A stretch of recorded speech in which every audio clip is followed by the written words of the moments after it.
It's a great day when you can come in on Thursday and be welcomed by your green thumb boyfriend, Mr. Justin Rohner, the founder of Agriscaping Technologies. It's agriscaping.com, the website, and you will definitely want to go there.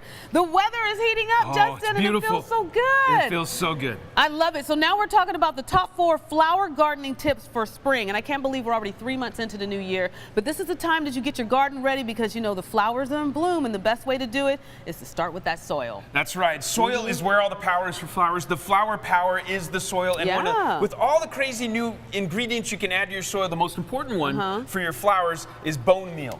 And this bag's almost already empty because I've been using it like crazy. Bone meal is what really supports the flower growth, and so you get them in even before they bud. Even if you don't see a flower on your plants that normally flower, get the bone meal, mix it into that soil, and actually water it in, and it'll help these blooms just become beautiful for you. And the sun is radiating, and this is what they do at this time of year, and you want to have the fine results. So these are just the small things you got to do, and you say you got to get some bulbs like some irises and some lilies. And look how gorgeous they are. These came out of your garden. Yes, these came right out of my garden. We literally dug them out just so I could show you guys. I dug them right out of my garden so you guys can see them. So some daffodils are awesome. Make sure that they're already at least have leaves if you want to get them to bloom for you this year. And so it's good to get the bulbs in a pot already growing if you want to get these beautiful bulbs in your garden. Crocus is one of my favorite ones. It's the most expensive herb on the planet. It is the saffron. This is what everyone's fighting over actually in the Kashmir Valley, is where all the saffron comes from. It's more expensive than gold by weight. And the thing is people see this in the yard and they go, ooh, you fancy. Yeah, look at that, the fancy stuff. And these bloom usually naturally in the summertime. It's a beautiful flower to be adding to your garden.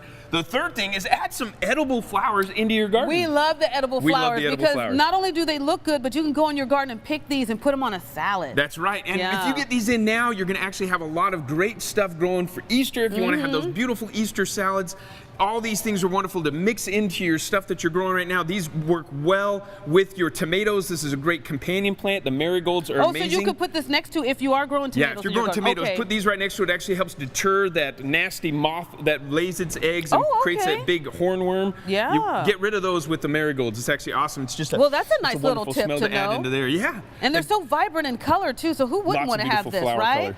Just those little touches add a lot to your garden and make it pop. People will take notice of that. And the last but not least thing is watering. You got to water right. If you overwater, it's a muddy mess. If you underwater, everything dies and wilts, and you don't want that either. So 18 inches is the depth you want to get to any of your flowering plants at least. And you do that about twice a week right now should be sufficient, so you don't make it too crazy muddy. It doesn't need to be every day. You don't have to worry about that until about May.